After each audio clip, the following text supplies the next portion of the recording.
మహమూద్ అలీ గారు ఎందుకు అంత కేసీఆర్ ఫ్యామిలీకి అంత దగ్గర అంటే ఏమైనా బినామీగా ఉన్నారా? ఎలక్షన్ వస్తే ఇప్పుడు ఎలక్షన్ వస్తే ఫిఫ్త్ గాంధీ అంటే కేసీఆర్ ఏ పార్టీ ఫామ్ అయింది ఈ రోజు తగ్గ ఇండియాలో పవర్ కోసం ఫామ్ అయింది.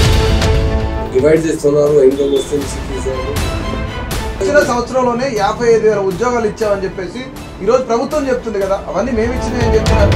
ఎవరిస్తున్నారు ఈ వన్ ఇయర్ లో మొత్తం మర్చిపోయిన పబ్లిక్ కాంగ్రెస్ 50,000 కోట్లు పెట్టి సుందరీకరణ చేస్తామని చెప్తున్నారు.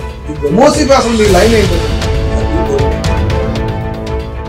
ఇండియాలో నంబర్ 1 అధికారం పోయి సంవత్సరం దాటుతున్నా ఎందుకు ప్రజల దగ్గరికి రావట్లేదు, ఎందుకు బయటికి రావట్లేదు?